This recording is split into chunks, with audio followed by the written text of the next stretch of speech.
interesting fact that Postgres Planner doesn't take into account shared buffers at all. It's only like how the cache is working. But um, so I remember also Bruce Momjan fixed this. There was discussion a few years ago that effective cache size is tricky. So this is our information that we tell the planner what to expect from the cache size, and it's not only buffer pool, but it also page cache. So if you have shared buffers 25%, and we think that there is also page cache, which is probably bigger. It depends, right? But we expect it to be bigger. For example, 25% shared buffers, and I don't know, like 50% is page cache. And then remaining 25% is for everything else, backends and auto vacuum workers and index maintenance work mem and so on. So in this case, we should tell what? We should tell 75%. Honestly, it's also not the right rule because we probably should tell 50% because a lot of there's overlapping in terms of data content between buffer pool and so it's kind of also not certain thing. But I remember documentation was not telling that we need to consider both page cache and buffer pool. So, but this is what planner expects roughly, like this is expectation for like about our caches, right? And interesting that first of all you can change it without restart. Second, you can put any number even exceeding the actual memory size. And it will just affect the planner decisions because if you put a really big number, planner will think everything in memory, right? And just use costs for IO. IO seems to be less costly for the planner. If you put really small number, the planner will think you need to deal with disk all the time.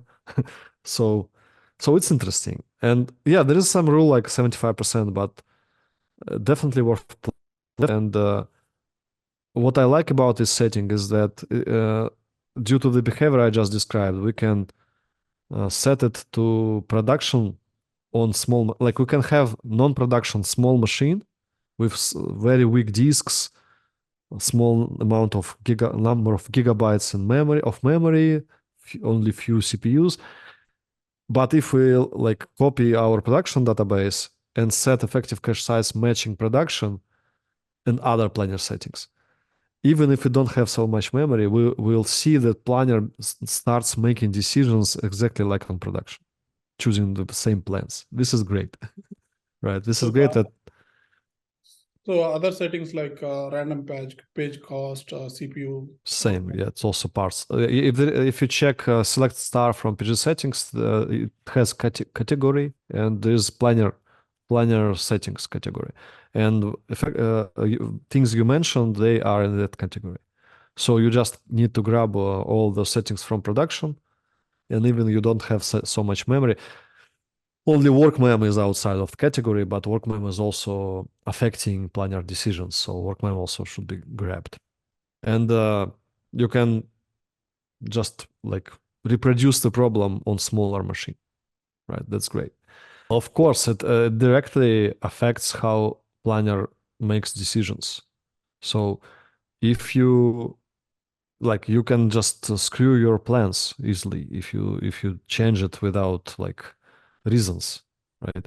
So for example, it might think, okay, I will use sequential scan and even if index exists just because I think it will be easier for me to read whole table and that's it. So the EDB gave this formula, Nick, like it said 75% of RAM or some of these values in the free minus M. Do you know in this case what was the buffer pool size, shared buffers value? 8 8. GB. Okay, so basic. It's like it's not 25%, right? It's 2 times smaller. Yeah. Interesting. Okay, so in this case, available is real free. I mean, it can be freed if really needed. But we have, even if buffer pool is only like 12.5% of our RAM, it looks like we can fill a lot of RAM with page cache.